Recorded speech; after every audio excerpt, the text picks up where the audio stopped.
No es que primero solicitamos los exámenes de laboratorio y pedimos los exámenes de imagen para hacer un diagnóstico. Ese no es el objetivo. Estamos hablando de estas técnicas diagnósticas de imagen. ¿Por qué? Porque las aplicamos al intervencionismo por imagen. ¿Ya? Pero ustedes ya estarán viendo, ya estarán pensando que cuando uno solicita un estudio de imagen, no solamente nos va a dar el diagnóstico, sino que incluso podemos hacer algún tipo de terapéutico, de tratamiento. Ahora bien, les decía que en el ámbito quirúrgico, lo primero que se hace es hacer una historia clínica. Esto es lo más importante. ¿Por qué? Porque a través de la historia clínica uno va a llegar al diagnóstico. Diagnóstico de que el paciente sufre una patología quirúrgica. Y por lo tanto, necesitamos un estudio de imagen para saber cómo está esa estructura, ese órgano que está dañado. Como estamos en el capítulo de cirugía de tórax, los diagnósticos de imagen tienen que estar en orden. Es decir, tienen que empezar desde lo más básico hasta lo más complejo. ¿Ya? Entonces, todo lo que ustedes tienen que hacer es pedir desde lo más simple, que es la placa simple, o perdón, la radiografía de tórax, hasta lo más complejo, que va a ser una resonancia magnética nuclear.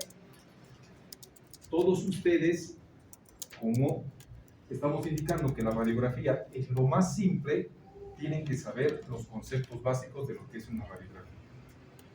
No solamente para cirugía de tórax, inmediatamente ustedes llegan al diagnóstico clínico. ¿Qué significa diagnóstico clínico? Que a través de la historia clínica, a través de su anamnesis, a través del examen físico, dicen, este paciente tiene alguna patología pulmonar, implícitamente tienen que pedir un estudio de imagen, que es lo más básico, que va a ser la radiografía de tórax. ¿Ya? La radiografía de tórax. Ahora bien, esta radiografía de tórax, si ustedes ven ahí, dice que es una placa rayos X analógica. El estudio de imágenes, especialmente de los rayos X, ha ido evolucionando, así como todo, de lo analógico a lo digital. Ustedes en los hospitales y en su vida diaria, práctica, dependiendo de los recursos que cuente el hospital en el que estén o donde estén trabajando, van a tener estos dos tipos de estudios: un estudio analógico y un estudio digital. ¿En qué consiste una placa de tórax analógica? Pues como ustedes ven en esta diapositiva, es la placa de rayos X que ha sido impresa o revelada en una película fotográfica. Ese es un estudio analógico. ¿Me comprenden? Hoy en día, ya a medida que va avanzando la tecnología, no solamente tenemos rayos X analógicos, o sea, tener una placa física. Hoy en día contamos con lo que es la radiografía digital, no solamente de tórax, ustedes pueden pedir de cráneo, de abdomen, de extremidades, de columna, etcétera, etcétera. Pero, ¿qué ventajas tendrá la radiografía digital con la radiografía convencional o con la analógica? ¿Quién me puede decir? No sé si ustedes alguna vez han visto. A ver, Cristian. La digital fácilmente la podemos incluir en una base de datos o en la historia clínica digital del paciente. ¿Qué más? Pero tiene que haber algo mucho más importante, porque ustedes van a tener en los hospitales que trabajen, en los hospitales del futuro, en los cuales ustedes van a trabajar, ya todo está digitalizado. Como dice su compañero, la historia clínica está digitalizada, los laboratorios, pero ese no es la calidad exactamente. Si ustedes se fijan, acá no vamos a tener una placa, una película impresa. Acá lo que nosotros vamos a tener es un monitor cualquiera, fíjense ustedes ahí, tienen una tablet, un monitor cualquiera, ¿no es cierto?, que nos va a transmitir la imagen del paciente, la radiografía del paciente. Pero no solamente está en esa ventaja, sino que nosotros podemos regular el contraste, podemos regular el brillo e incluso podemos focalizar algún lugar, aumentar y ver con más detalle. Por lo tanto, los estudios de imágenes digitalizados son lo ideal para poder interpretar una radiografía de tórax.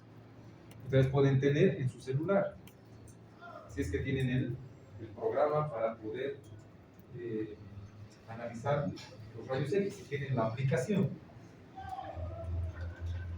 Entonces, como dice, no sale ahí.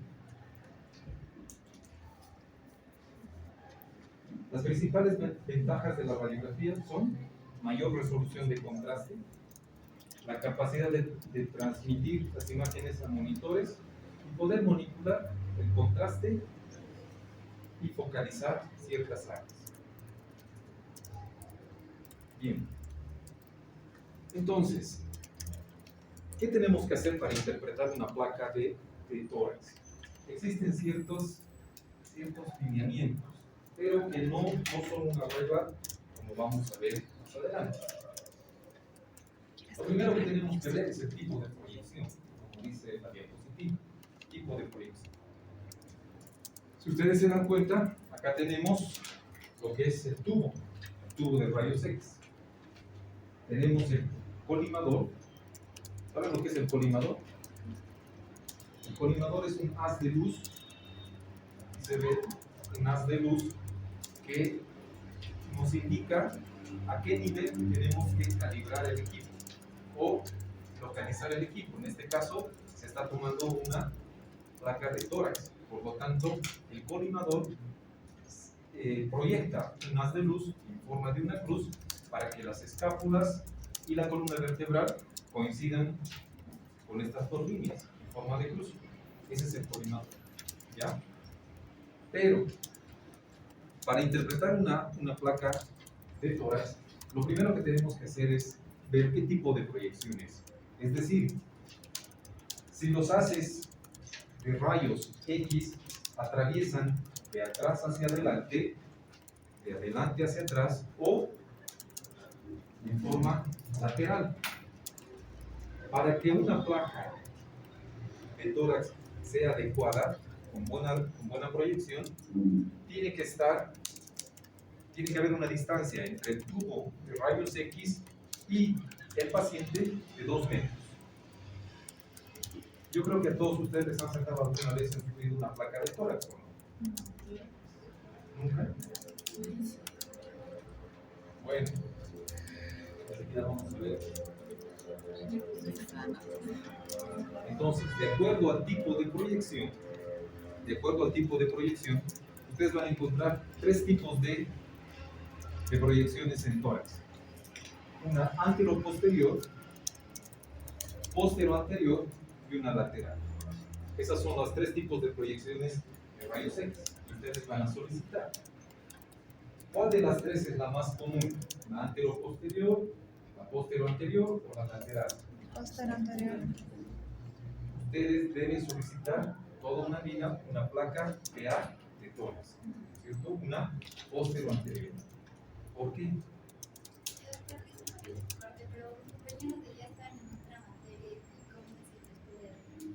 Gracias. De hecho, ¿por qué vamos a pedir una postero-anterior?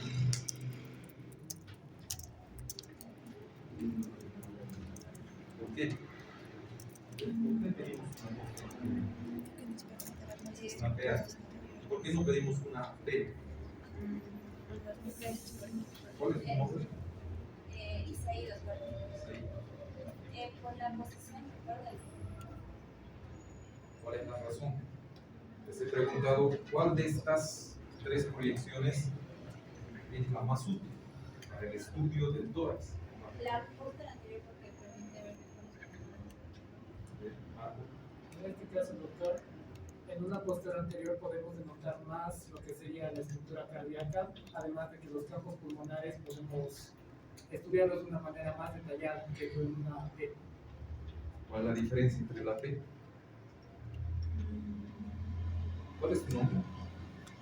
Adriana. Adriana, ¿tú qué dices?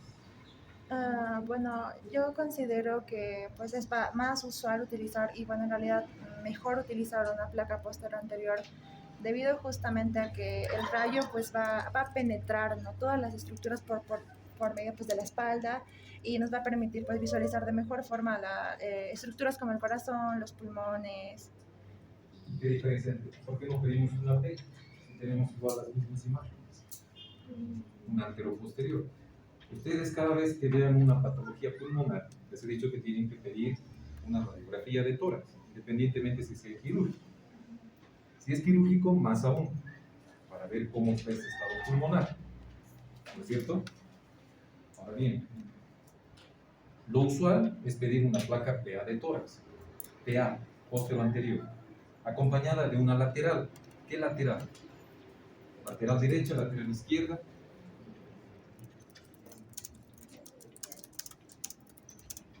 Todas esas cosas es un recuerdo para ustedes.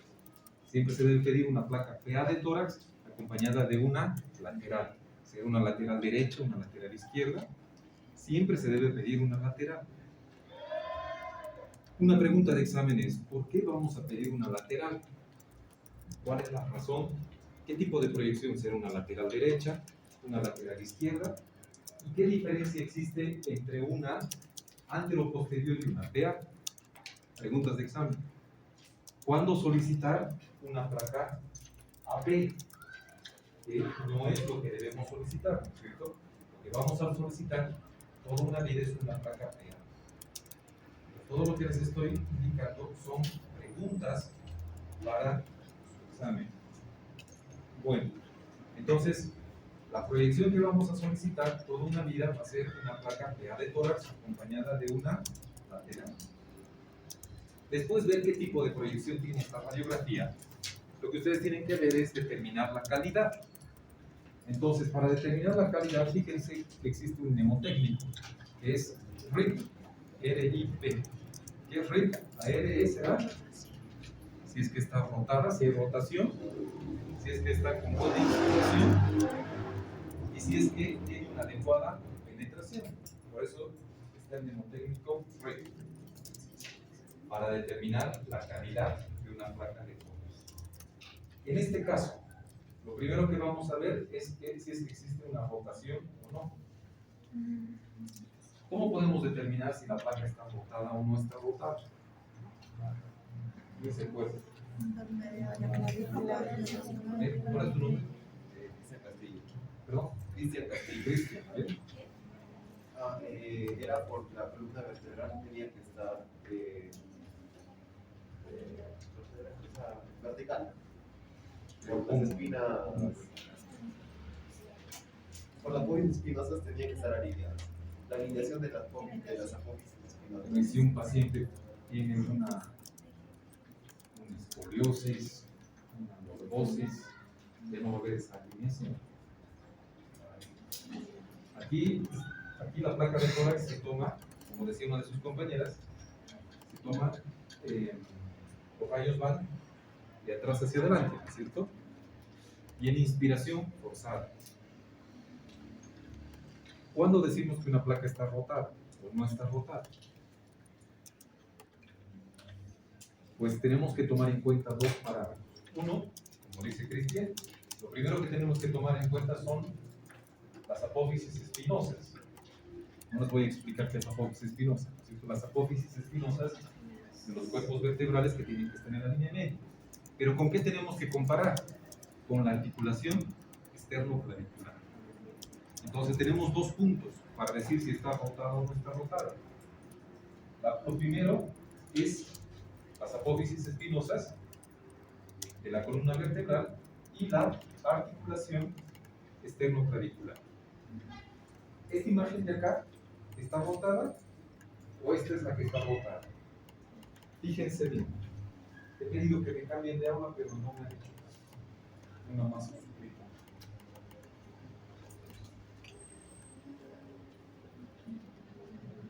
Para decir si está rotada o no, o sea, si una placa no está rotada, tiene que haber la misma distancia entre la articulación externo-clavicular con las apófisis espinosas. La misma distancia en el lado derecho y la misma distancia en el lado izquierdo. Si existe una diferencia en cuanto a la distancia, pues la placa está rotada. Acá existe rotación derecha o rotación izquierda. Izquierda. Cuando tú ves una placa, tu derecha es la izquierda del paciente, tu izquierda es la derecha. Aquí, ¿qué tipo de rotación?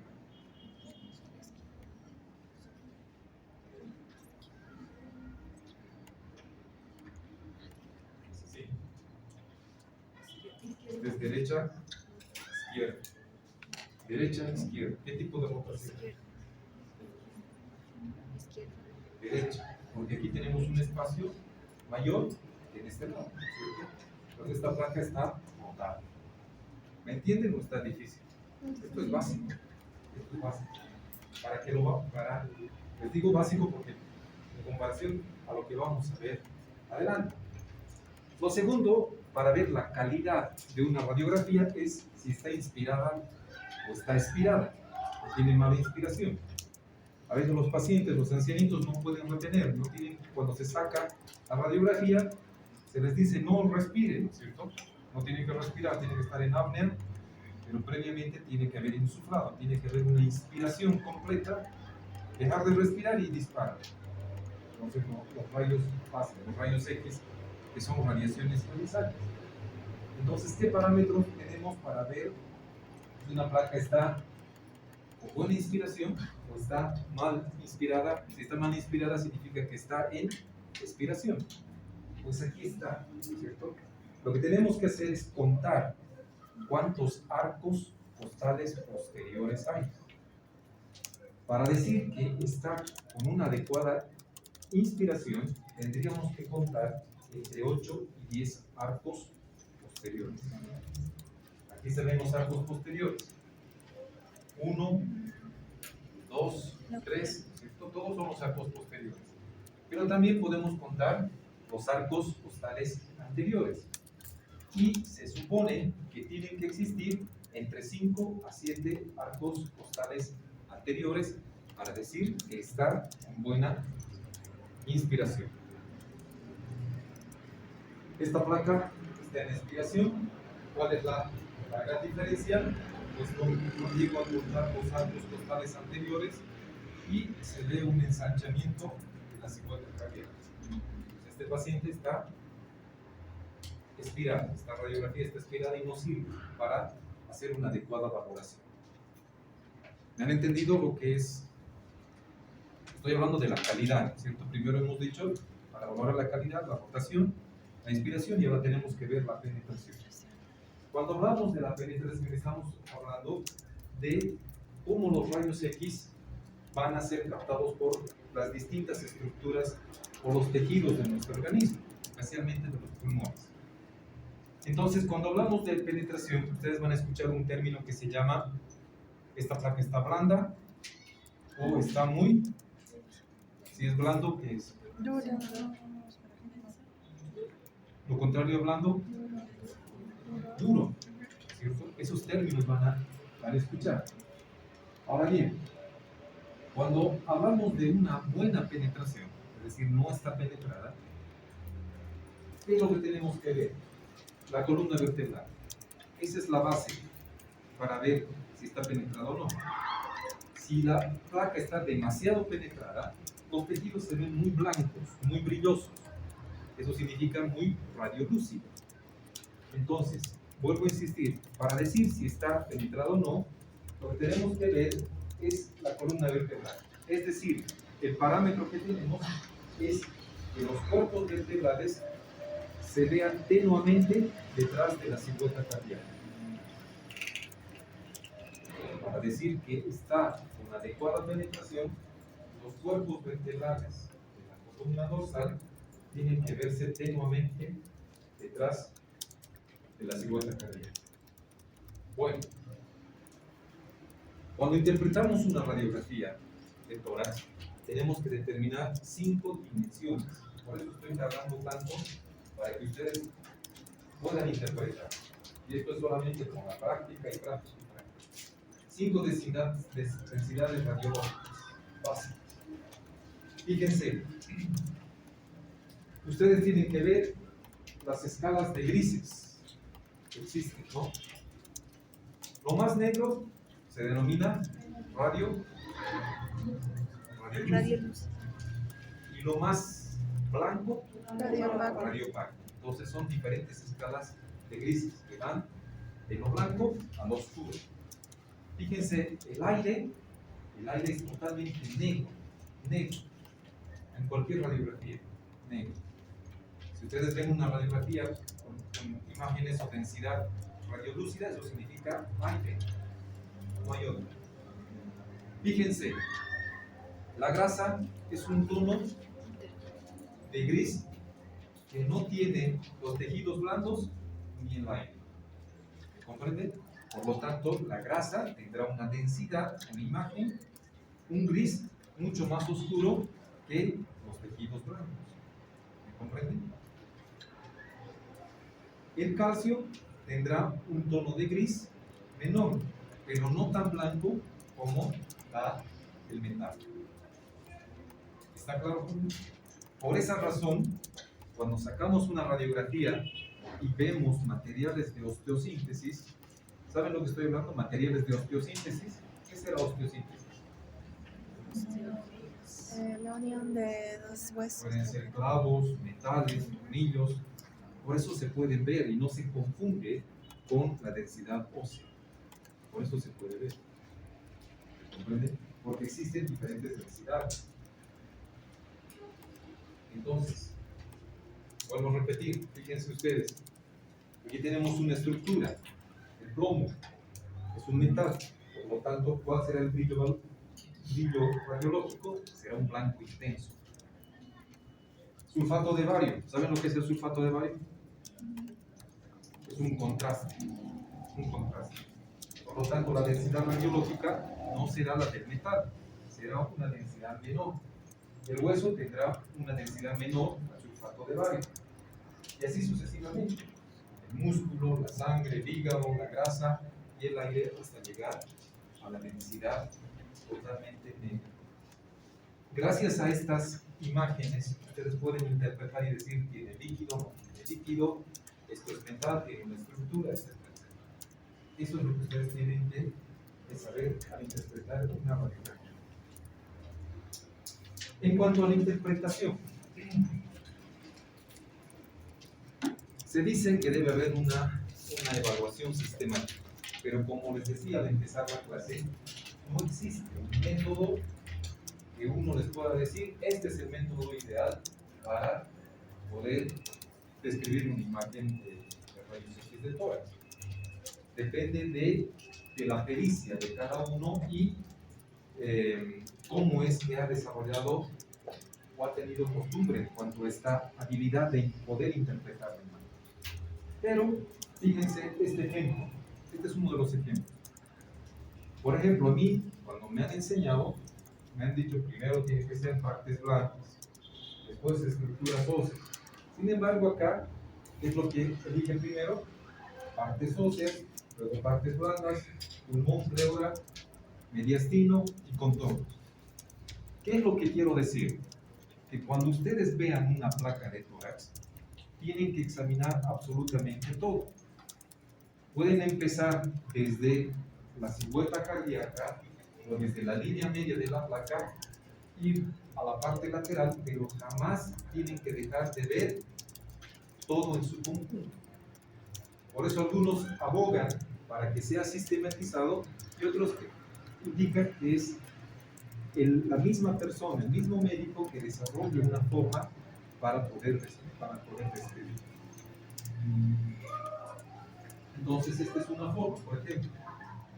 Acá tenemos que, para ver si está penetrada o no está penetrada, tenemos que ver, en primer lugar, la columna vertebral, tenemos que ver si está adecuada la inspiración, las estructuras óseas. En las estructuras óseas tenemos que ver si es que existen calcificaciones. A partir de los 20 años de edad, el cartílago empieza a calcificarse. Y algo que jamás se tiene que olvidar es que el cartílago de la primera costilla es uno de los primeros en calcificarse. Estoy hablando del cartílago costal de la primera costilla. Y a veces se puede calcificar primero el derecho o primero el izquierdo, no sabemos cuál es la causa, y puede confundirse esa calcificación en la radiografía del tórax con un nódulo pulmonar. Precisamente por eso les estoy recalcando. Cuando uno valora las partes óseas, tenemos que ir en busca de los arcos costales, ver primero las costillas.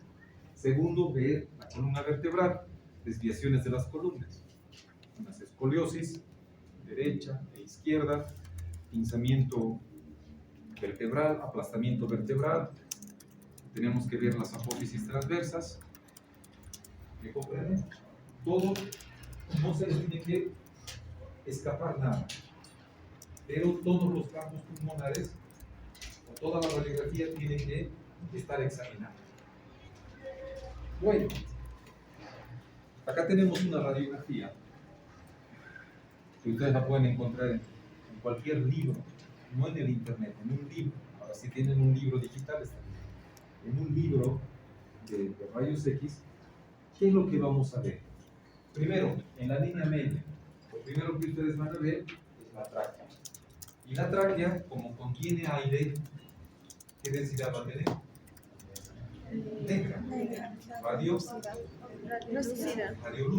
¿cierto? Entonces la tráquea siempre tiene que ser central. En algunos pacientes se puede ver la bifurcación, se puede ver la carina, la bifurcación. Y siempre, fíjense ustedes, la tráquea va a tener una desviación hacia el lado derecho. ¿Por qué la tráquea va a tener esa desviación hacia el lado derecho? ¿Por qué la tráquea tiene esa desviación hacia el lado derecho? Es por la aorta. Un poquito más fuerte, por la circunstancia. La misma. ¿Por qué la tráquea va a estar? Porque si no sabemos eso, ustedes van a ver y van a decir, aquí está la tráquea, pero la lateraliza hacia el lado derecho. ¿Qué se considera normal? ¿Qué bifurcación? Los bronquio derecho y bronquio izquierdo. Otra pregunta, ¿no? Tiene que haber algo que está empujando a la tráquea hacia el lado derecho. Porque a la izquierda está el corazón. Estamos mirando muy abajo. Pregunta del examen. Ya casi tienen medio examen. Bueno, y si estuviera lateralizada al lado izquierdo o muy desplazada hacia el lado derecho, eso ya no es normal. La anatomía radiológica dice ligeramente desplazada hacia el lado derecho. Pero si vemos un desplazamiento de la tráquea muy pronunciado hacia el lado derecho o hacia el lado izquierdo, ¿en qué podemos pensar? Una anatomía forense. Estoy hablando de la tráquea. Neumotórax, desplazamiento de la tráquea. Sí, ¿Por qué neumotórax? pero ahí sí decía que La tráquea está aquí y el tórax está aquí abajo. ¿Por qué neumotórax? ¿Qué podría estar desplazando en forma patológica la tráquea? La tiroides. Muy bien visto. La tiroides. Entonces, ¿qué puede hacer que la tráquea se desplace hacia un lado? ¿Qué enfermedad de la tiroides puede hacer que la tráquea se desplace hacia un lado o otro lado? Qué importante, ¿no es cierto? Asociado a una manifestación clínica que vendría a ser la disfonía. Importante. Bueno, en la línea media, inmediatamente debajo, lo que vamos a ver va a ser el botón aórtico o lo que corresponde al callado de la aorta. Es precisamente el callado de la aorta que está desplazando hacia el lado derecho a la tráquea, el callado de la aorta. Ahora bien, en el lado derecho, lo que vamos a ver, esta silueta, corresponde acá, esta silueta, corresponde a la vena cava superior. Y la vena cava superior está en contacto directo con ¿quién? Aurícula. La aurícula derecha. Entonces fíjense que toda esta imagen, este borde, esta línea derecha del corazón, esta que ustedes ven acá, viene a ser la aurícula Derecho. derecha. Y esta imagen que está acá encima es la vena cava superior. No se olviden. Al otro lado tenemos el callado de la aorta. Inmediatamente el callado de la aorta está abarcando aquí a la arteria pulmonar. Y la arteria pulmonar, inmediatamente por debajo de la arteria pulmonar, vamos a tener toda esta estructura grande que corresponde al ventrículo Izquierdo. Entonces, cuando ustedes ven una placa fea de tórax, son esas estructuras las que tienen que observar. Son esas estructuras las que tienen que observar. ¿Dónde estaría la aurícula izquierda? ¿Dónde estaría el ventrículo derecho? Abajo. No se las ve, ¿cierto? El ventrículo derecho tendría que estar apoyado sobre el diafragma. ¿Me comprenden? Por esa razón, para ver esas otras estructuras, necesitamos una lateral de tórax. Y ustedes me van a decir cuál es la ideal, la derecha o la izquierda.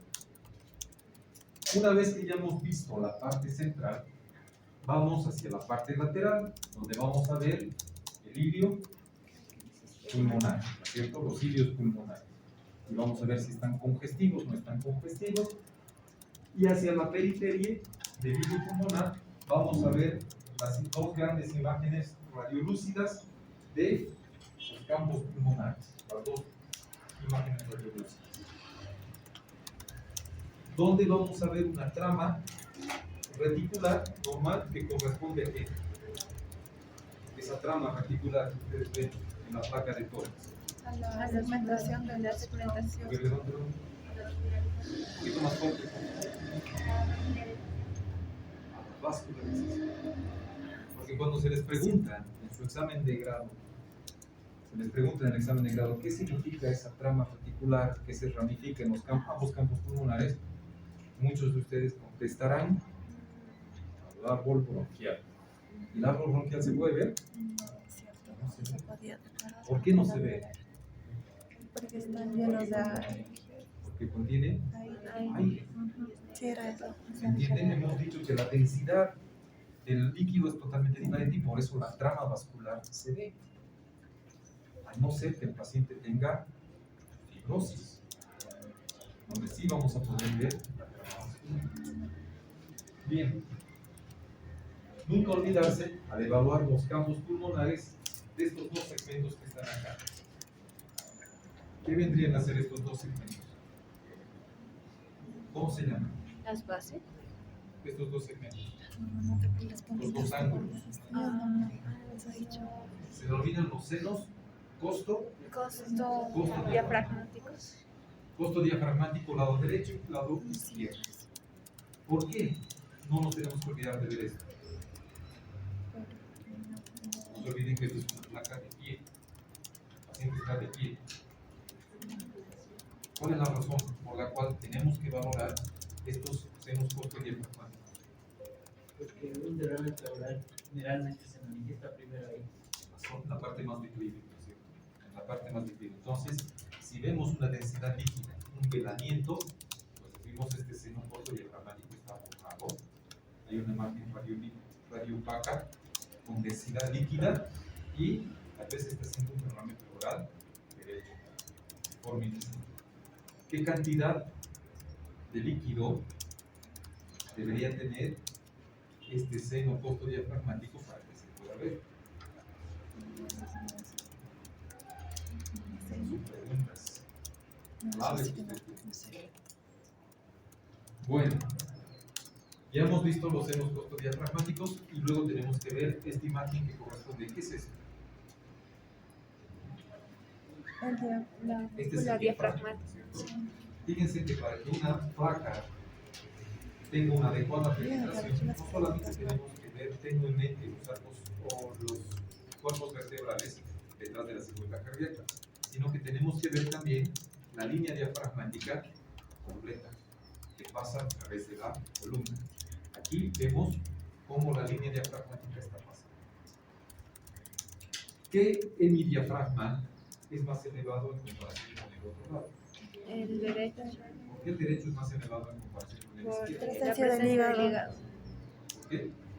La presencia del hígado. El hígado, muy bueno. El hígado. A veces vamos a ver modulaciones que también son normales. ¿Cuál es la importancia de valorar estas cúpulas diafragmáticas? ¿Por qué es importante ver? ¿Qué imagen estaría acá? Hígado. Acá, el estómago, El se ve la estómago, burbuja, la burbuja gástrica. ¿no es cierto? Normalmente debería haber imagen radiolúcida, es decir, imagen de aire debajo de las cúpulas diafragmáticas. Debería haber. ¿Qué tal si encontramos una imagen aquí radiolúcida? Del lado derecho y del lado izquierdo. Aquí está la cámara gástrica. La cámara gástrica está con aire deglutido, ¿no es cierto? Por eso se ve la burbuja. Pero ¿qué tal si encontramos aire debajo de la línea diafragmática? Aire. Si está debajo, ¿de qué estamos hablando? ¿Qué reacción anatómica? El abdomen. Si hay aire, neumoperitoneo. ¿Por qué puede haber neumoperitoneo? Porque puede haber perforación intestinal. Por esa razón es importante la placa de tórax. Bueno, ¿hasta aquí alguna pregunta? Eso es lo que decía su compañera, ¿no es cierto? Los pulmones se extienden por detrás del corazón y del diafragma. Se están extendiendo por detrás. Por ello debe verse el patrón vascular normal a través de estas estructuras. Fíjese cómo el patrón vascular se va extendiendo, incluso hasta verse sobrepuesta la imagen por encima de las cúpulas diafragmáticas. Ese es el patrón vascular. No confundan con bronquios. Por favor, no lleguen acá. Luego tenemos una lateral. Por esta razón debemos asociar siempre con una lateral para valorar que el mediastino. Acá ya vamos a ver en una lateral, vamos a ver la arteria pulmonar, vamos a ver el ventrículo derecho que no nos permitía ver en una placa PA de tórax. Vamos a ver la vena cava inferior, también podemos ver el ventrículo izquierdo, ¿ya? Y la aurícula izquierda. Pero también nos permite ver lo que va a ser el mediastino anterior, el mediastino medio y el mediastino posterior. Por esa razón, no solamente deben conformarse en pedir una placa PA de tórax, sino también pedir una lateral para tener una imagen completa de lo que es la radiografía de tórax. Y esto es lo básico. Yo solamente les he dado un refuerzo a lo que seguramente ustedes han visto. Es lo básico. En todos los hospitales, desde el hospital que existe en un pueblito lejano hasta el más grande, existe un equipo de rayos X. Y ustedes van a solicitar eso. Por lo tanto, tienen que saber. Ahora, obviamente, en cada patología que toquemos, vamos a tener estudio de imágenes y vamos a poder ver lo patológico. Pero ahora estamos viendo lo que es normal, para que después poder entender lo que es patológico. ¿Alguna pregunta hasta acá? Lo siguiente, estoy dando pasos, ¿no es cierto? La ecografía de tórax. Pedir una ecografía de tórax no es tan común, ¿cierto? Lo común es pedir rayos X de tórax, una placa PA de tórax. Y en cuanto a ecografía, lo común es pedir una ecografía abdominal. Pero una ecografía de tórax no es común. Fíjense que durante los últimos 10 años, recién la ecografía de tórax ha tomado importancia. Por esa razón, hay ciertos neumólogos, incluso cirujanos de tórax, que no solicitan la ecografía de tórax. ¿Por qué? Porque la ecografía, como dice en ese recuadro anaranjado, es operador dependiente. Enseguida les voy a explicar. Antiguamente, la ecografía de tórax no se realizaba. ¿Por qué? Porque, en primer lugar, tenemos la parrilla costal. La ecografía se veía dificultada por la parrilla costal que está formada por huesos. Entonces, los huesos, generalmente, cuando ustedes saben el principio de la ecografía, ¿no? ¿Cuál es el principio, el fundamento de la ecografía? El sonido, ultrasonido. No, nunca he llevado la ecografía, nunca. Cuando estaban en la pandemia, ¿no han visto? De forma virtual. ¿Cuál es el fundamento de la ecografía? Porque yo asumo que ya entienden esto.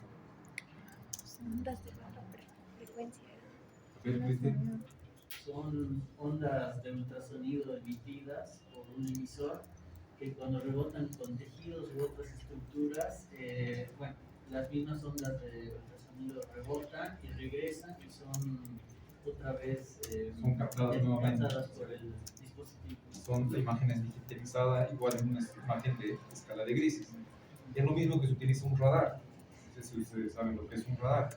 Empieza a emitir sonido, choca sobre estructuras y esas ondas rebotan y es captada por otro receptor. Entonces, nos da la imagen. Entonces, cuando hacemos, por eso la ecografía también se denomina ultrasonido, un estudio de ultrasonido. Cuando se aplica ultrasonido sobre estructuras óseas, se va a ver artefactos. ¿Qué tipo de artefactos? Van a dar una sombra. Por esa razón no se utilizaba. Y segundo, el aire de los pulmones perjudicaba. Cuando hay aire en la cavidad abdominal, hay meteorismo y distensión abdominal, la ecografía no es óptima. ¿Por qué? Porque existe aire y existe lo que va a ser ciertos artefactos como vamos a ver adelante. Vamos a ver qué tipo de artefactos. Por lo tanto, el uso de la ecografía a nivel pulmonar sería limitada por esos dos situaciones. Por la presencia de aire en los pulmones y por las estructuras óseas, las costillas. Pero en los últimos 10 años se ha visto que existen ventajas. Es decir, la tecnología ha ido avanzando, los equipos han ido avanzando. Por lo tanto, ¿qué ventajas tiene la ecografía? Fíjense, permite una evaluación dinámica. ¿Dinámica qué significa? En ese momento, ¿no es cierto? Se ve cómo se mueve el pulmón, cómo actúan, existe contracción muscular, etcétera, etcétera. Entonces es un estudio dinámico tanto del espacio pleural como pulmonar. La segunda ventaja, ya les he dicho, proporciona imágenes en tiempo real. No es como la radiografía, ¿no es cierto? Es un estudio, no es en tiempo real, sino es diferido. Es como una fotografía. En cambio acá estamos viendo en vivo y directo. ¿Algunos de ustedes les han hecho ecografía? No les han hecho rayos X, no les han hecho. Pero han debido ver. Fíjense ustedes, la otra ventaja es la portabilidad que permite su realización. ¿Los rayos X pueden ser portables o no? Sí pueden ser. Hay rayos X portátiles. Pero se utilizan en pacientes críticos y las imágenes van a ser de mala calidad. De mala calidad. En cambio, en una ecografía portátil, se puede llevar a la cabeza del paciente, a la cabecera, no a la cabeza, a la cabecera del paciente, donde está su cama, ir a su casa, etcétera, etcétera, y se puede hacer la ecografía. Esas son las ventajas. Y el costo de la ecografía es bajo, incluso más bajo que una radiografía. ¿Entienden? Ahora, ¿cuál es la desventaja? La gran desventaja es esta. Depende del examinador y de sus conocimientos y experiencia en cuanto. Por lo tanto, es operador dependiente. Si uno tiene experiencia cuanto a manejar el transductor y reconocer los tejidos, pues en eso tiene éxito. En buenas manos, pues es una herramienta útil. ¿Me comprende? Ahora, esa es la principal desventaja. Una desventaja que hasta el momento sigue, de la ecografía de tórax es que no nos permite ver planos profundos del parénquima pulmonar. No puedo ver ilio, no puedo ver diastino, ¿me entienden? A través de una ecografía. Solamente nos va a ver el espacio pleural e imágenes pulmonares superficiales, podríamos decir así. ¿Está claro, jóvenes? Ahora bien, hoy en día la ecografía ha evolucionado increíblemente. Fíjense ustedes, esta es la primera ecografía que se hacía. Allá en blanco y negro, década de los 80, mediado de la década de los 70. Fíjense, el paciente tiene que ser sumergido en un tubo de agua y se hacía la ecografía. Hoy en día, ¿qué tenemos? Tenemos esta gama de equipos de ecografía bidimensionales, tridimensionales en 4D, ¿cierto? Y fíjense la portabilidad. Hay ecógrafos portátiles, hay ecógrafos que ustedes pueden descargar un software para su tablet, comprándose el transductor e incluso para su celular. Ustedes me dirán, no, ya no se está. Sí, hay aquí. Ustedes pueden comprar, vayan a FANSA, les van a dar la dirección de la aplicación, pero les van a vender el transductor, les van a vender 15,000 y 20,000 dólares.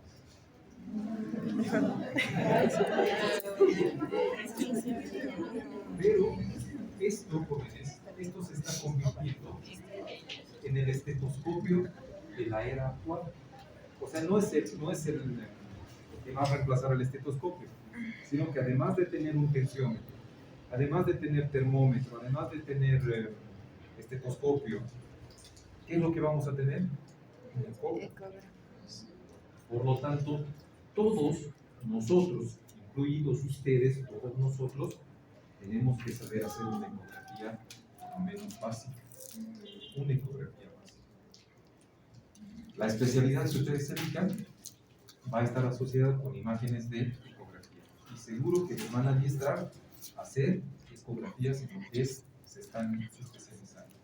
En todos los hospitales y clínicas a las cuales he ido, existen equipos portátiles, equipos de alta gama.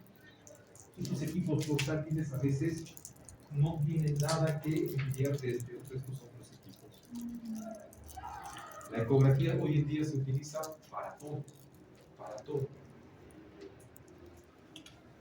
Los anestesiólogos utilizan para hacer bloqueos de plexos, bloqueos tronculares de nervios, específicamente en donde está el nervio, aplican el anestésico local y queda bloqueada toda una zona. Obviamente requiere experiencia, requiere conocimiento, sobre todo de la anatomía. No sé cuántos de ustedes aquí van a ser imagenólogos, no sé, pero tienen que dominar la anatomía.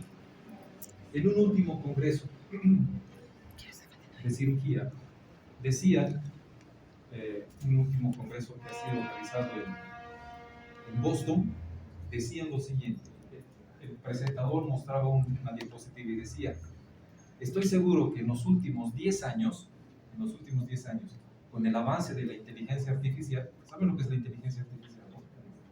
Con el avance de la inteligencia artificial, estoy seguro de que el paciente sometido a ecografía, rayos X, tomografía, resonancia, ya no va a necesitar a alguien que interprete porque el informe va a salir. O sea, la computadora va a comparar miles de imágenes con la imagen del paciente y las va a hacer coincidir de tal manera que va a salir con el diagnóstico imaginológico. Imagínense. Eso él decía en 10 años, era como un adivino. Pero mientras tanto, fíjense todo lo que hoy en día se está utilizando. En la parte pulmonar ya hemos dicho cuáles son las indicaciones, ¿cierto? Ahora, estos son los transductores que ustedes tienen que saber. El transductor es el brazo operativo del ecógrafo. Es lo que está en contacto con el paciente. Eso se denomina transductor. Es la parte del equipo. Para que funcione el transductor, tiene que colocarse un gel, ¿cierto? Para facilitar el paso del ultrasonido. Entonces, fíjense que hay tres tipos de transductores. Este, que es así, rectangular, se denomina el transductor lineal. Luego tenemos otro, que es el transductor convexo o convex. Y luego tenemos este transductor, que es el transductor de fase. De fase. No estoy diciendo de fase, pues este. Tres tipos de transductores. ¿Para qué se utilizan? Pues les estoy dando las pautas como para que ustedes ya sepan qué tipo de transductor han utilizado cuando ven una fotografía de un ecógrafo. Por ejemplo, este transductor lineal, la imagen siempre va a ser rectangular. ¿Han visto alguna vez? La imagen rectangular. La otra, cuando utilizan este convexo, va a formar un trapecio. Para eso sirve la geometría. Y este de fase va a dar una imagen como abanico. Entonces, dependiendo de qué tipo de transductor se ha utilizado, nosotros vamos a poder interpretar, este es un transductor lineal, este es un convexo o este es un transductor de fase. ¿Me han entendido? El transductor lineal, toda una vida se utiliza para partes superficiales, no para profundas. O sea, para tejido celular subcutáneo, plano muscular, plano articular. En cambio, el convex y el otro de fase se utiliza para entrar a cavidad, para planos profundos. Pero les he dicho que en cirugía, en ecografía de pulmón no podemos llegar hasta la parte profunda. ¿Por qué? Porque hay mucho artefacto. ¿Ya? Acá está lo que decía Cristian, ¿no es cierto? Este mismo transductor produce ondas sonoras que rebotan sobre las estructuras y crean ecos. A continuación, el dispositivo recibe, o sea, por un lado manda y por otro lado tiene también receptores que reciben y transmiten, devuelven al equipo para que se los pueda ver en imagen. Acá tenemos una persona que está realizando una ecografía. Para realizar la ecografía de tórax, el paciente tiene que estar sentado y tiene que apoyar en los espacios intercostales. Aún así, la ecografía nos va a mostrar lo siguiente. Fíjense, no sé si ustedes ven, pero ahí hay una imagen en alas de murciélago. ¿Se ve? Aquí está. Ala, aquí está otra murciélago. ¿Por qué tiene esa imagen? Porque aquí tenemos las costillas. Y las costillas, jóvenes, como son estructuras sólidas, van a empezar a dar estas sombras, que es lo que dificulta ver con claridad la imagen pulmonar. Entonces, acá vemos una sombra, aquí vemos una sombra y decimos, aquí están dos costillas. Inmediatamente por debajo se va a ver una imagen hiperecogénica. Cuando decimos hiperecogénica significa que es brillosa. Anecogénica es negra. Hiperecogénica, que va a ser la pleura, y por debajo va a estar el pulmón. Y esto es lo que produce, fíjense. En otras palabras, ¿para qué sirve la ecografía pulmonar? Para ver planos superficiales, para ver espacio intercostal, para ver pleura y para ver la parte superficial del pulmón. Después no podemos ver nada más. ¿Me comprenden? No podemos ver nada más. ¿Por qué? Porque el aire empieza a producir estas líneas que son líneas de reverberación y la cola de cometa, que son artefactos que dificulta. Cuando un abdomen está lleno de aire, se observa exactamente lo mismo. Entonces se tiene que repetir. Por eso no se puede hacer una ecografía de planos profundos del pulmón. ¿Me han entendido? Espero que sí. Bueno. ¿Cuándo van a pedir una ecografía? Bueno, una ecografía. Aquí está. Lo único es aplicar la lógica. Derrame pleural, engrosamiento de la pleura, o sea, todas las enfermedades de la pleura, tumores pleurales, neumotórax. Patología de la pared torácica, planos superficiales, si hay masas, si hay adenopatías, si hay lesiones óseas. Para eso nos sirve una ecografía torácica. Por otro lado, patología pulmonar, enfermedad pulmonar difusa, intersticial. Cuando existe una enfermedad pulmonar localizada, como consolidación, atelectasia, tromboembolismo periférico, fíjense la indicación, tromboembolismo periférico. En otras palabras, cuando los vasos de la periferia están obstruidos y no los de adentro. Pero si existe obstrucción, tromboembolismo pulmonar cerca al ilio o de los vasos que están cerca a la línea media, no se puede descartar a través de una ecografía. ¿Me están entendiendo? Patología diafragma. Por lo tanto, si bien ha avanzado la ecografía en cuanto al análisis del pulmón, todavía tiene sus limitaciones. Pero a medida que va avanzando la ciencia, estoy seguro que va a tener mayor aplicación. Voy a cambiar. Me dicen si me bajo de las 6:30. Bueno, la tomografía. Además, yo creo que además de la radiografía, la tomografía es el estudio ideal para valorar el pulmón. No tanto así la ecografía. Cuando ustedes ven, lo básico es pedir primero una radiografía. Y en función a la radiografía, pediremos una tomografía. ¿Ya? Una tomografía. Entonces, la tomografía se utiliza un equipo de rayos X. En vez de utilizar un tubo, se utiliza un tubo de alta resolución o se pueden utilizar varios tubos incluso para hacer reconstrucciones. Fíjense ustedes, las imágenes de tomografía pueden ser en los planos axial, pueden ser en un plano sagital y puede ser con ventana de parénquima, o sea, lateral. Entonces tenemos en los planos axial, sagital y lateral. Esos son los planos que ustedes pueden ver en una tomografía. Y como se utilizan rayos X, las densidades son casi exactamente las mismas. ¿Qué corte es? ¿Qué corte es, jóvenes?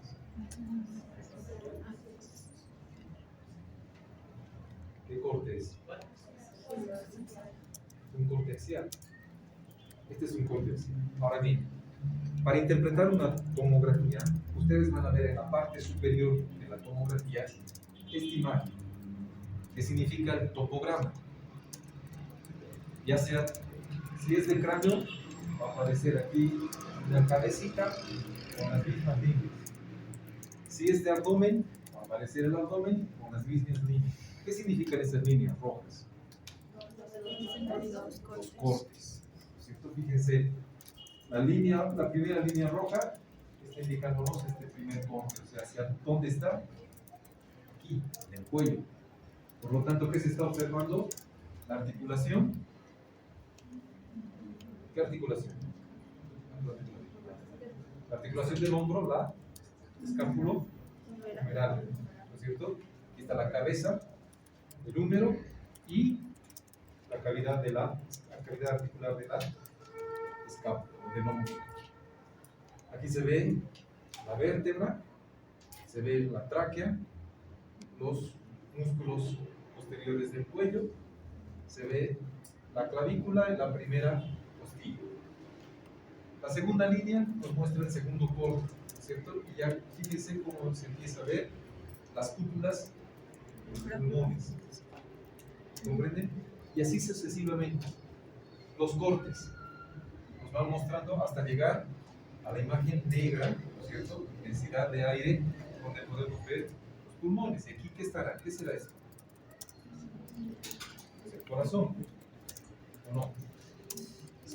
¿Cómo puedo decir esta es la parte de adelante y esta es la parte de atrás? O esta es la parte anterior y esta es la posterior. ¿Cómo puedo Por las vértebras. La vértebra. Ajá. Vértebras. Todas estas imágenes son sagittales. Por eso antes se hacía la tomografía axial computarizada. ¿Entienden? Ahora podemos hacer con diferentes cortes, como les he mostrado. Pero todas estas imágenes nos permiten por tomografía hacer intervencionismo. ¿Qué significa intervencionismo? Funcionar, tomar biopsias, hacer cortes, aspirar. Entonces se puede hacer intervencionismo a través de la tomografía. Después de la tomografía, estas son las características de la tomografía que ustedes jamás se tienen que olvidar. Jamás se tienen que olvidar estos parámetros para ver una tomografía. Tiene 4 categorías: opacificación parenquimatosa, disminución de la densidad pulmonar, nodular y opacificación reticular y lineal. Cuando hay opacificación parenquimatosa, estamos hablando de consolidación y de vidrios deslustrados. ¿Qué significa consolidación?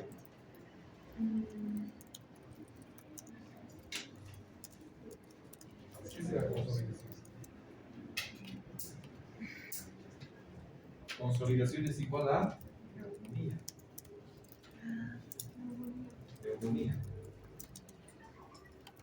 Disminución de la densidad pulmonar, enfisema, patrón en mosaico, lesiones cavitarias asociadas a la presencia de masas, quistes, panalización, bronquiectasis, nódulo pulmonar solitario en ecografía, puede ser múltiple o con micronódulos. Micronódulos que a veces se puede pensar en una tuberculosis. ¿De qué tipo? Biliar. Bueno, fíjense la opacificación parenquimatosa. Consolidación, área de neumonía.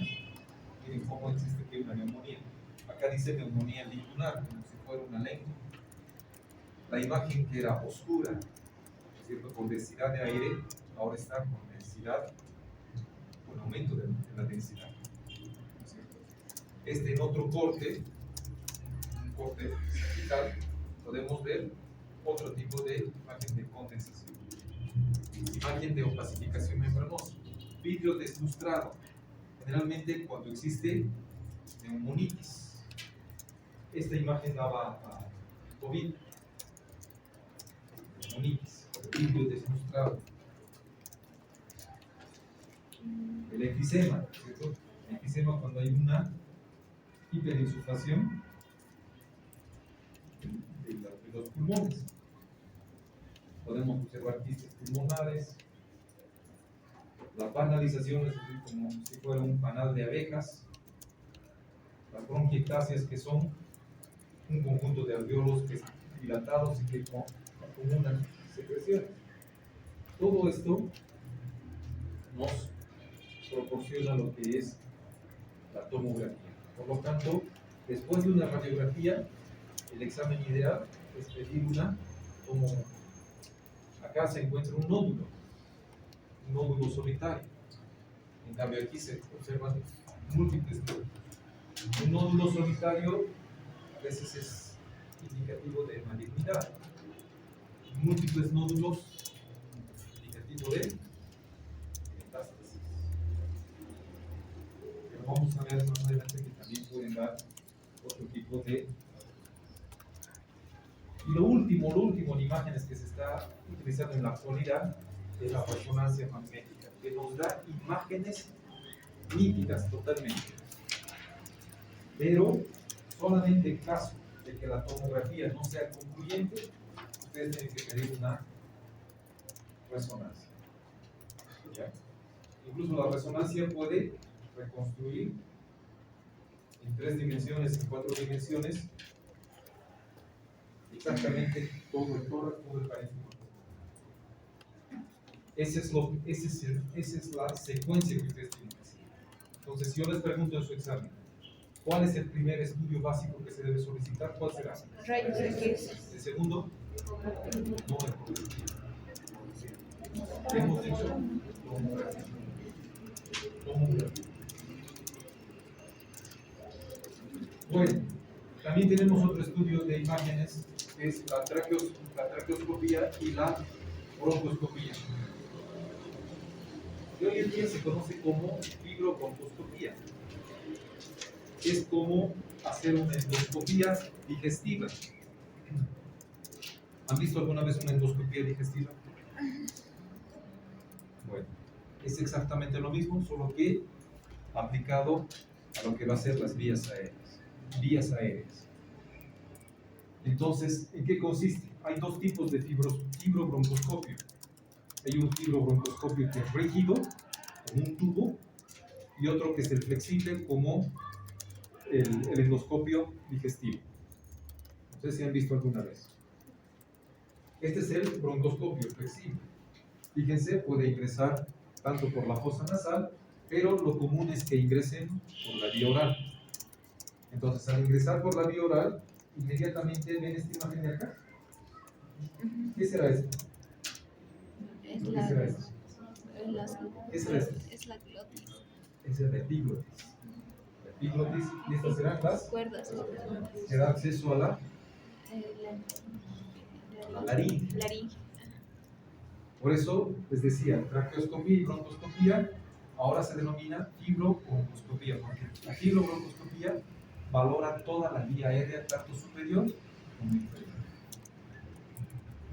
Fíjense, una vez que identifica las cuerdas vocales, inmediatamente atraviesa, llega a la tráquea. ¿Y qué serán estos? Es la ¿Qué será? Llega a la tráquea y al llegar a la tráquea ve como una escopeta de cañón. ¿Qué será? La bifurcación de... ¿Cómo se llama ese punto de bifurcación? La carina. Entonces ahí con el fibrobroncoscopio entra el bronquio derecho o entra el bronquio izquierdo y va viendo la segmentación. Esta es una maravilla, porque se está viendo, fíjense ustedes, aquí está el fibrobroncoscopista, el paciente está acá. Para realizar este procedimiento se necesita que el paciente esté sedado, porque está introduciendo a la vía aérea. Imagínense por qué nos atoramos. Porque ingresa comida o ingresa una partícula de saliva que considera un cuerpo extraño e inmediatamente el organismo trata de eliminar de la vía aérea superior.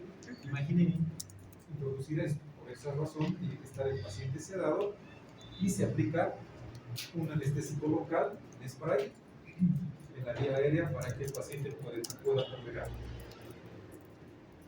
Aquí está el fibrobroncoscopista, está introduciendo y empieza a ver segmento por segmento.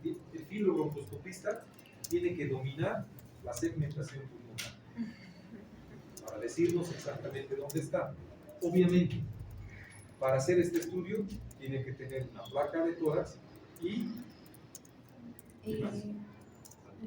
Tomografía computarizada. para que él busque exactamente dónde está. ¿Qué será esto? ¿Qué será esto? No me digan el nombre, no traten de impresionar. No me digan eso, linfoma de Burkitt, está ahí. ¿Qué será? Es un nódulo hemorrágico sugerente de cáncer, neoplasia. ¿Qué va a hacer el fibrobroncoscopista? Por acá tiene accesorios que puede introducir una pinza, un cepillo, puede aspirar, puede lavar y tomar un pedazo.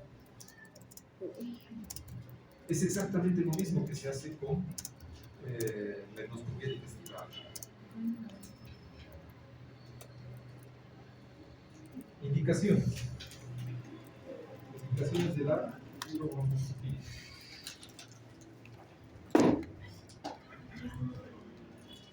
Cuando tenemos síntomas clínicos que no se pueden explicar, ¿no es cierto? Cuando existe una duda diagnóstica, por ejemplo, no es cuando no sabemos, ¿no es cierto? No sé qué tiene de pedir, ¿no? Cuando existe tos persistente, cuando el paciente esté disneico, pero que no hay justificación.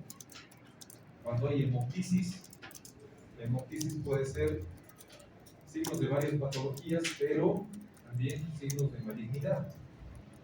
Cuando hay disfonía, cuando hay un asma en un solo lado desde el comienzo súbito, síndrome de la vena cava, parálisis diafragmática. Entonces es necesario hacer un estudio de fibrobroncoscopia.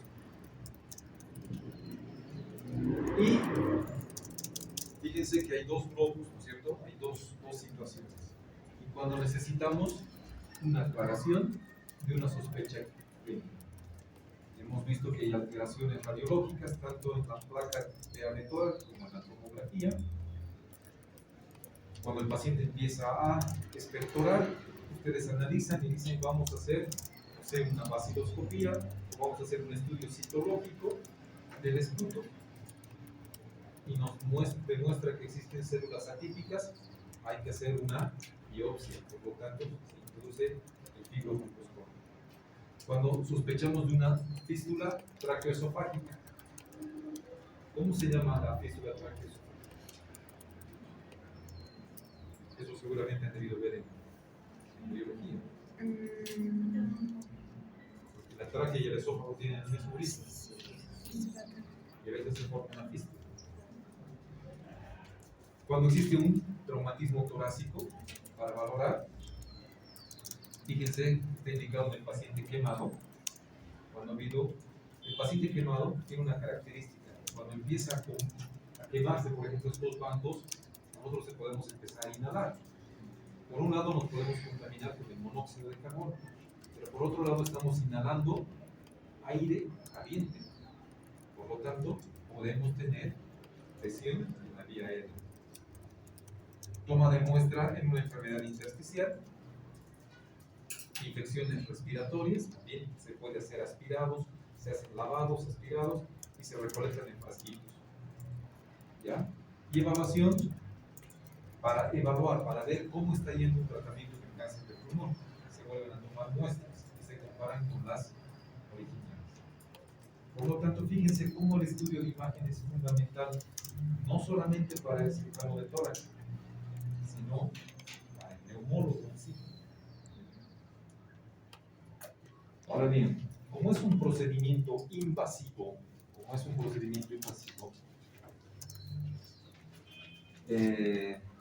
antes de hablar de las complicaciones, hablaremos de lo que es el tratamiento.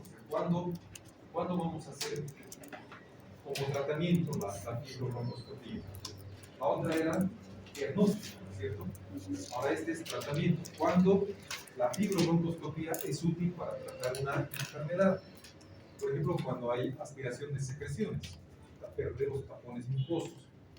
Esto es lo más común. Retiros de cuerpo extraño. Y generalmente, ¿en quiénes? En niños. ¿En quiénes más? Aquellos que han ido a bailar a Oruro y se han excedido y no sé por qué agarran la tapa de la botella, la meten en el vaso y tapa y todo se va. Desobstrucción de las vías aéreas centrales por tumores. Intubación difícil. Cuando el anestesiólogo no puede intubar porque no se ve nada, se utiliza el fibrobroncoscopio. Y para confirmar si el tubo endotraqueal está en una situación correcta. Eso es para tratar una determinada entidad. Lo otro era para hacer diagnóstico. Esto es como tratamiento. Ahí están, fíjense, este es un niño. Por eso a los niños no hay que darles juguetes pequeños, juguetes siempre tienen que ser más grandes que su boca. Pero a veces les dan cosas chiquitas. Una moneda. Aquí está, pues tirando qué? Una moneda. Monedas. ¿Esto qué es? Un anillo. ¿Qué? Un anillo. ¿Qué es? Emoción. Hemos visto sacar del hospital bolillas de cigarro. Hay gente que se pone el cigarrillo en la lengua, lo hace dar 2 vueltas, no sé qué hace, y se bota circulitos y demás, pero va a la vía aérea. Por lo tanto, eso es lo más. ¿Cuándo no debemos hacer? Cuando vemos que el paciente no va a colaborar, porque solamente el paciente está sedado, por lo tanto, se necesita que colabore, porque va a obedecer órdenes. Cuando tiene un infarto de miocardio reciente, no podemos hacer. Si se ha infartado recientemente, no podemos hacer. Fíjense que patología cardíaca pues me indica fibronoscopía, arritmia cardíaca, un asma mal controlado. ¿Por qué no se puede hacer el asma mal controlado? Porque va a desencadenar un nuevo episodio, una crisis asmática. Insuficiencia respiratoria, hipertensión grave, debilidad, malnutrición, edad avanzada. Todas esas son contraindicaciones relativas. O sea que podemos considerar, dependiendo de la urgencia, se puede hacer. Pero las absolutas es la que está totalmente contraindicada. Ni tocar ni ver al paciente. Cuando el paciente rechaza, no podemos forzar. Esa es una contraindicación absoluta. No podemos forzar al paciente. Segundo, falta de experiencia o adecuada dotación técnica. No, es que le falta una piecita, no, así nomás yo voy a tapar con mi dedo. Tiene que estar todo, o he visto hacer una vez, yo voy a hacer. Insuficiencia respiratoria no corregible y coagulopatía no. Esas son las contraindicaciones absolutas. Ahora bien, como todo procedimiento invasivo, todo lo que es invasivo tiene complicaciones. A veces las personas piensan que la cirugía, y espero que ustedes no piensen así, algunos pacientes piensan que la cirugía es como ir al peluquero. Quiero que me hagan un corte aquí, este estilo, quiero que me dibuje aquí una pelota, que aquí un estrella. Piensan que es exactamente lo mismo. La cirugía tiene complicaciones. Este es un procedimiento invasivo. Por lo tanto, ¿qué complicaciones? Fíjense, la broncoscopía es en general un procedimiento bastante seguro en personas que ya tienen experiencia. Esa es la seguridad, ¿cierto? Pero tiene una tasa de mortalidad, o sea que se puede morir, sí. No es que no le va a pasar nada, pero la tasa de mortalidad es 1 por cada 10.000 y de complicaciones de 8 por cada 10.000. ¿Qué complicaciones puede haber? Desaturación, neumotórax. ¿Por qué puede haber neumotórax? Porque se perforación. Perforación de un bronquio, ¿cierto? Puede haber sangrado, puede haber infección y infarto de miocardio. Por lo tanto, ningún procedimiento que sea invasivo está libre de complicaciones. Cada vez que indicamos, ustedes dicen, se va a hacer una fibrobroncoscopía, pues estamos sometiendo a un riesgo al paciente. Y este es lo que vamos a ver en próxima clase. La toracocentesis es una patología, que es un procedimiento quirúrgico para determinar patologías de la pleura. Bien, jóvenes. Muy buena pregunta. Por lo general se utilizan sedación, ¿ya? Entonces, ¿quién seda? ¿Seda el broncoscopista? No. La fibrobroncoscopía, por si acaso, es una subespecialidad de neumología. Para hacer este procedimiento de fibrobroncoscopista tiene que ser primero el neumólogo y después hacer la especialidad. Pero necesita de la ayuda de un anestesiólogo. Entonces el anestesiólogo tiene que valorar qué sedantes utilizar para no deprimir al afectado. Pero también se puede hacer en vivo indirecto, sin anestesia, sin sedación. Depende de la colaboración del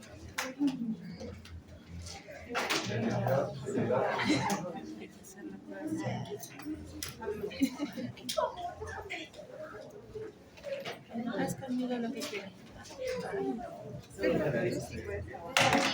Ya no lo puedo analizar. Bueno, la próxima clase, jóvenes, por si acaso la clase empieza a las 5 en punto.